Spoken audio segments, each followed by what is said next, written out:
अल्हम्दुलिल्लाहि रब्बिल आलमीन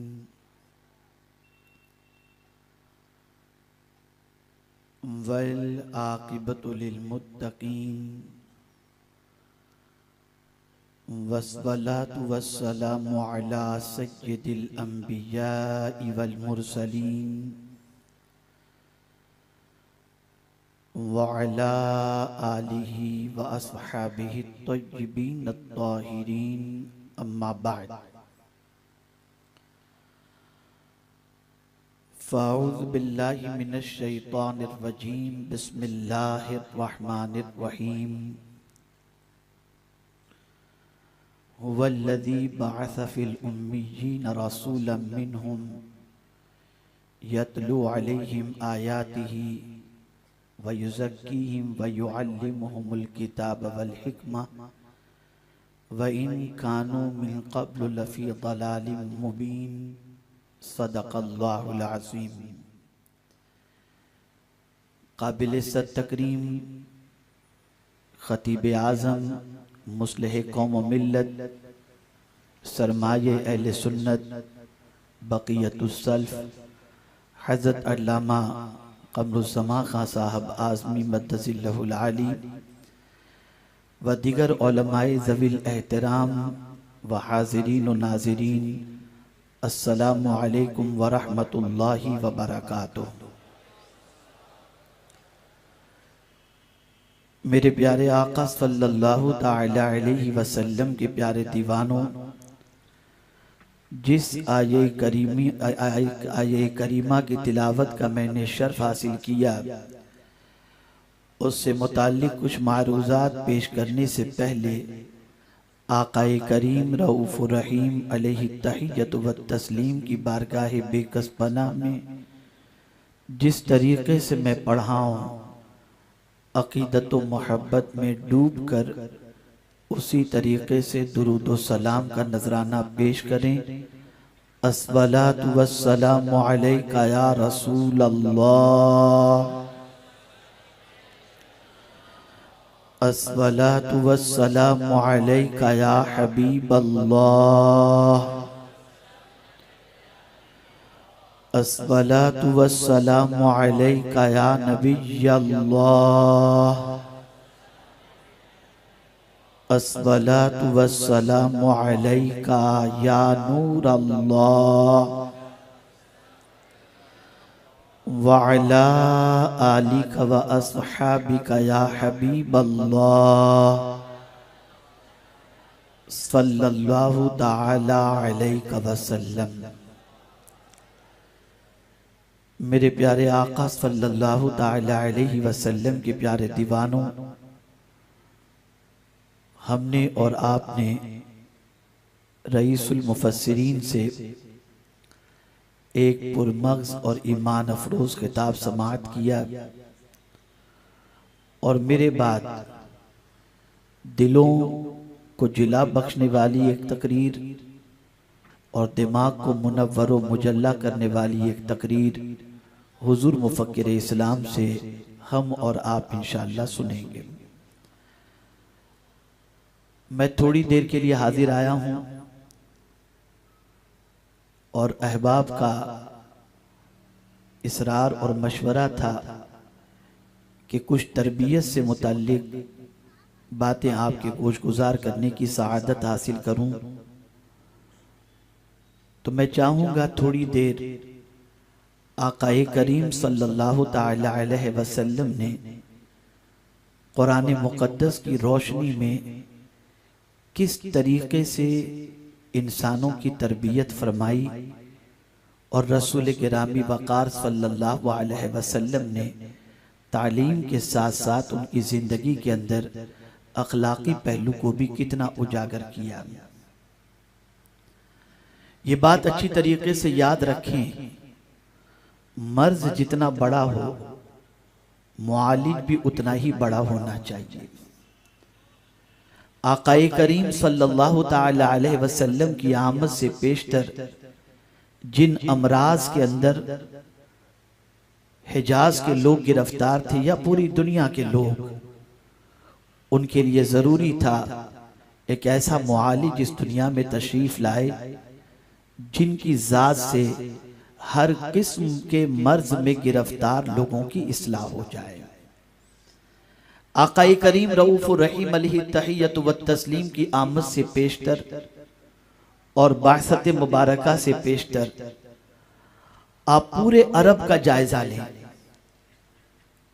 पूरे हिजाज का जायजा लें और बसने वाले इंसानों की जिंदगी का जायजा लें तो आपको पता चलेगा कि किस तरीके से उस जमाने में लोग अपनी जिंदगी अल्लाह रब्बुल इज्जत जल्ल जलालहू और उसके प्यारे हबीब सल्लल्लाहु अलैहि वसल्लम के सदके में मिलने वाली नेमतों की नाशुक्री में और नाकदरी में गुजारते थे। आप जरा सोचें, सरकार सल्लल्लाहु अलैहि वसल्लम ने जिस जिस पर निगाह डाली उसकी जिंदगी को आप हुजूर की निगाह से पेशतर देखें और रसूल गिरामी वक़ार सल्लल्लाहु अलैहि वसल्लम की निगाह के पड़ जाने के बाद आकाए करीम सल्लल्लाहु अलैहि वसल्लम की तरबियत में आने के बाद आकाए करीम सल्लल्लाहु ताला अलैहि वसल्लम के तज़किये के बाद उनकी जिंदगी के निखार को देखें। मैं आपके सामने सिर्फ दो सहाबी के वाक़यात पेश करूंगा। हजरत उमर रदी अल्लाहु मौला तबारक व तआला अन्हु, आप जानते हैं कबूल इस्लाम से पहले उनकी जिंदगी क्या थी? बकरियां चराते थे, ताकत का मुजाहिरा करते थे, आम नौजवानों की तरह वो अपनी जवानी की जिंदगी गुजारते थे। यहां तक कि रसूल गिरामी वक़ार सल्लल्लाहु अलैहि वसल्लम के हवाले से बहुत सारे गलत इरादे उनके दिल में थे और उन गलत इरादों को पाए तकमील तक पहुंचाने के लिए तलवार लेकर हुजूर सल्लल्लाहु ताला अलैहि वसल्लम की तरफ बढ़ने का अज़्म भी कर लिया था और बढ़ भी चुके थे। लेकिन आप देखें, आकाए करीम सल्लल्लाहु ताला अलैहि वसल्लम पर ईमान लाने के बाद रसूल गिरामी वक़ार सल्लल्लाहु ताला अलैहि वसल्लम ने कैसी तरबियत फरमाई कि वो अमीरुल मुमिनीन बन गए और उस मकाम तक पहुंच गए कि जवानी में जो जुल्म और ज्यादती के हवाले से किसी चीज की परवाह नहीं करते थे, आकाए करीम सल्लल्लाहु अलैहि वसल्लम की तरबियत के बाद उनका मामला ये हो जाता है कि अमीरुल मुमिनीन बनने के बाद खुद फरमाते हैं, अगर मेरे दौरे हुकूमत में अगर कोई बकरी भी खारिश की बीमारी की वजह से मर गई तो मैं डरता हूं कि कयामत में मेरे रब को मैं क्या जवाब दूंगा। ये किसकी तरबियत का नतीजा था? ये किसने निखार पैदा किया था? ये किसने संवारा था? ये रसूल आजम सल्लल्लाहु ताला अलैहि वसल्लम की तरबियत की वजह थी कि सैयदना फारूक आजम रदी अल्लाह ताला अन्हु इतने बड़े इनकलाबी मुजाहिद की हैसियत से और रसूल आजम सल्लल्लाहु ताला अलैहि वसल्लम के नाइब की हैसियत से दुनिया के अंदर उभरे।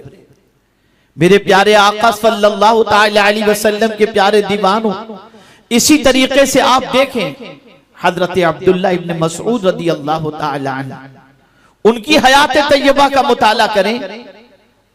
छोटा सा कद था, एक आका के गुलाम थे, बकरियां चराते थे, कोई जानने वाला नहीं था, कोई पहचानने वाला नहीं था, दुनिया में कोई नाम लेने वाला भी नहीं था।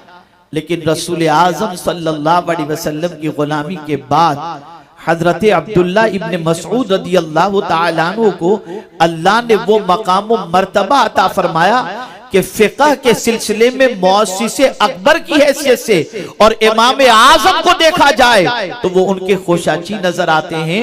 और हजरत अब्दुल्ला इब्न मसऊद रदी अल्लाह ताला अन्हु की बारगाह के अंदर हजरत फारूक आजम रदी अल्लाह ताला अन्हु की बारगाह में जब कूफा वाले आए तो हजरत अब्दुल्ला इब्न मसऊद को सैयदना फारूक आजम रदी अल्लाह ताला अन्हु ने ये कहकर कूफा वालों को दिया, ऐ कूफा वालों, मैं अपने आप पर तुमको तरजीह देकर अपने सीने पे पत्थर रखकर अब्दुल्ला इब्न मसऊद तुम्हारे हवाले कर रहा हूं। और ये हजरत अब्दुल्ला इब्न मसूद कौन? अल्लाह अकबर, हुजूर उनसे कुरान सुना करते थे, सरकार उनसे कुरान सुना। आकाए करीम सल्लल्लाहु अलैहि वसल्लम ने इंसान में छुपे हुए जौहर को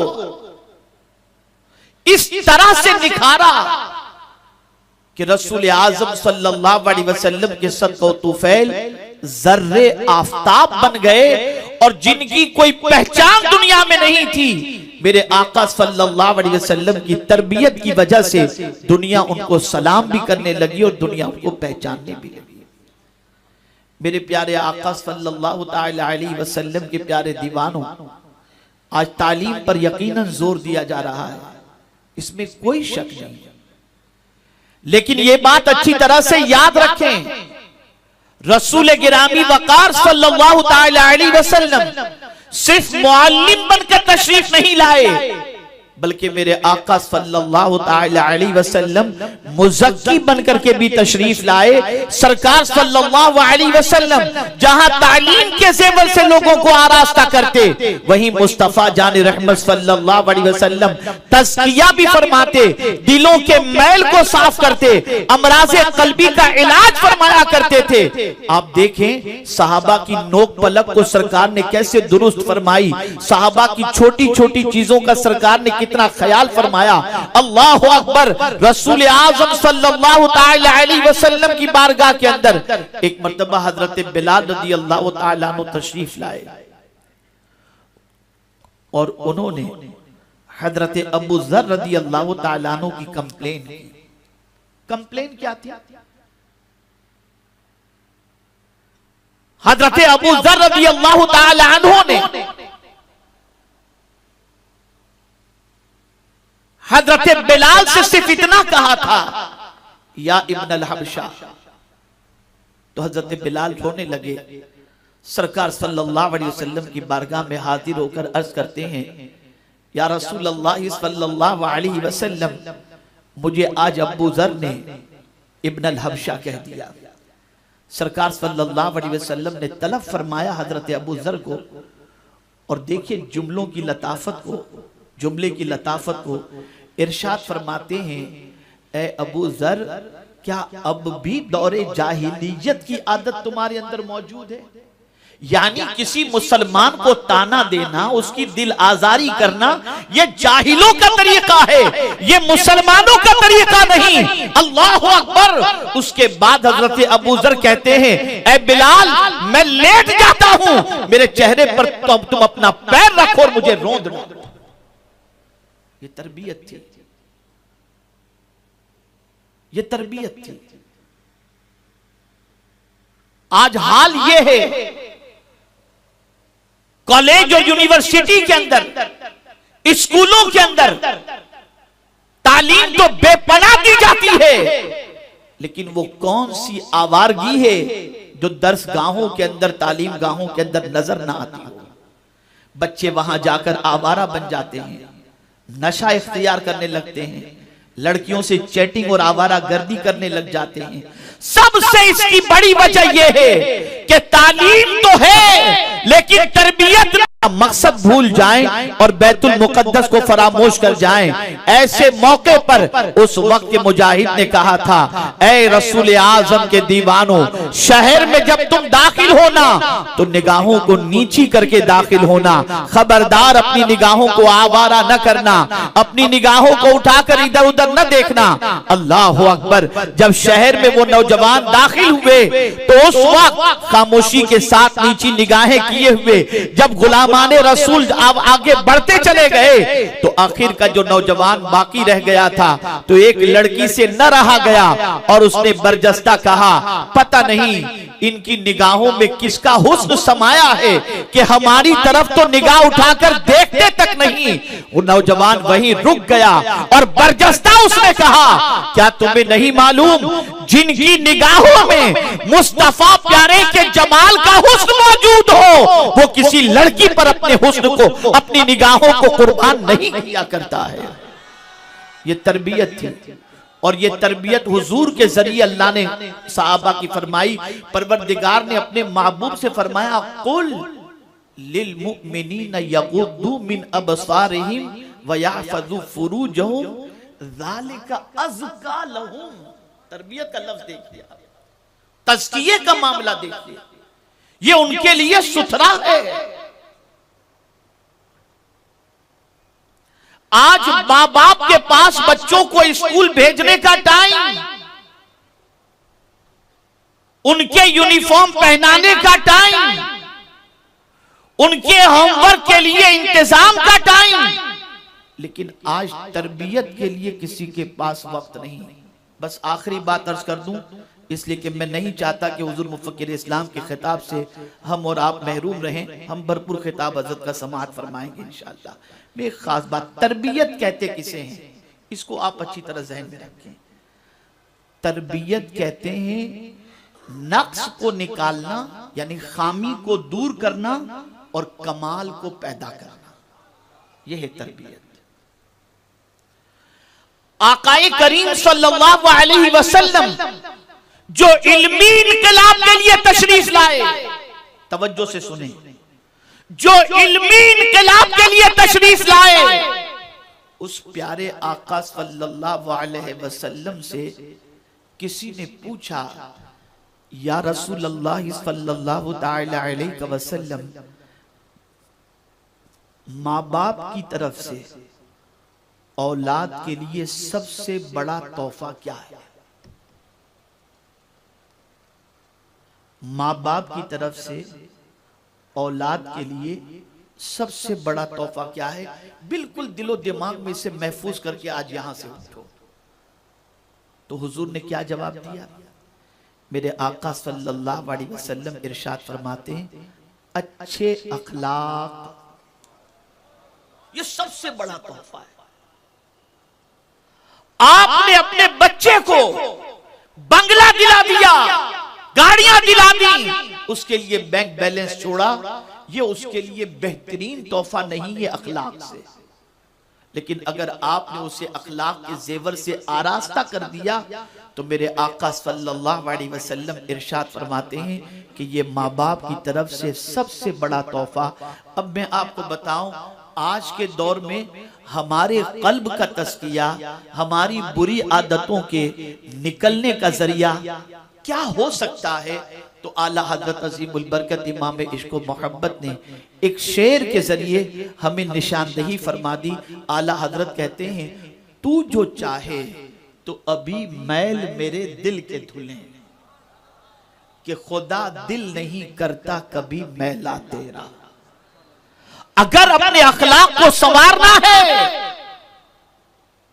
तो किसी और की जिंदगी को पढ़ने की जरूरत नहीं, हुजूर के अखलाक को पढ़ो और मुस्तफा प्यारे से अपनी अकीदत को बढ़ाते चले जाओ, मोहब्बत को बढ़ाते चले जाओ। हुजूर सल्लल्लाहु अलैहि वसल्लम के सदके में अखलाक भी संवर जाएंगे, आदतें भी संवर जाएंगी और परवरदिगार जल्ल जलालहू के फरमान के मुताबिक दुनिया और आखिरत में अल्लाह कामयाबी भी अता फरमाएगा। कुरान कहता है, कद अफलह मन तज़क्का, कद अफलह मन ज़क्काहा। तो आज जरूरत इस अम्र की है कि हम तरबियत के लिए वक्त निकालें। बाप के पास टाइम नहीं, बच्चे स्कूल चले जाते हैं, उसके बाद बाप जो है उठते हैं और बच्चे सो जाते हैं, उसके बाद बाप घर में हाजिर होते हैं और बाप की खुद की आदतों का ठिकाना नहीं तो बच्चे की आदतें क्या बेचारे सुधारेंगे? इल्ला माशाअल्लाह। तो मेरी गुजारिश है, तरबियत के पहलू को फरामोश न करें। तरबियत बेपनाह जरूरी है। आज मुसलमानों को दिखा दिखा कर और उनकी आदतें दिखा दिखा कर दुनिया को इस्लाम से बज्जन किया जा रहा है। खुदारा अपनी आदतों को हम संवारें, अपने अखलाक को संवारें, अपने कैरेक्टर को संवारें और अपनी तरबियत के लिए हम किसी उलमाए बाअमल या बुजुर्गाने दीन या अल्लाह वालों की सोहबत में बैठने की कोशिश करें और हुजूर सल्लल्लाहु अलैहि वसल्लम की सीरत और कुरान मुक़द्दस के जरिए हम अपनी आदतों को संवारने की कोशिश करें। अल्लाह रब्बुल इज्जत जल्ल जलालहू मुझे आपको सबको कुरान और हदीस पर अमल की तौफीक नसीब फरमाए। मेरी आपसे गुजारिश है, जो मुंबई के हजरात हैं उनसे खास तौर पर गुजारिश है कि जब यहाँ इज्तिमा खत्म हो उसके बाद आप थोड़ी देर यहाँ बैठिएगा, ताकि हल्के में जो बातें सिखाई जाएं नमाज के बाद उन बातों को आप सीखें भी, और फिर कल वापस आप तशरीफ ले आइएगा। और इंशाअल्लाह कल जोहर के बाद खत्म बुखारी शरीफ है, और खत्म बुखारी शरीफ के वक्त भी जो दुआ की जाती है अल्लाह उन दुआओं को कबूल फरमाता है। और उसके बाद इंशाअल्लाह अज़ीम मुहक्किक मसाइल जदीदा का खिताब होगा, हुजूर मुफक्किर इस्लाम का खिताब होगा, और कुछ बातें खास तौर पर इंशाअल्लाह बेहतरीन मुसलमान की क्या आदतें हैं उस पर भी इंशाअल्लाह कल गुफ्तगू होगी। और इंशाअल्लाह 8 साढ़े 8 बजे इंशाअल्लाह जिक्र दुआ पर इज्तिमा इख्तिताम पजीर होगा। अभी आप हमतन गोश होकर अपनी मुकम्मल तवज्जो के साथ हुजूर मुफक्किर इस्लाम के खिताब को समाअत फरमाने के लिए तैयार हो जाएं। मैं बड़ी माजरत के साथ बुलबुले बाग़े मदीना का हक छीनते हुए मैं खुद ही हजरत का ऐलान कर देता हूं, ताकि कम वक्त हमारा ऐलान में खर्च हो और हजरत माइक पर तशरीफ लाकर अपने खिताब के जरिए हमें माला माल फरमाएं। नारे तकबीर, नारे रिसालत, हुजूर मुफक्किर इस्लाम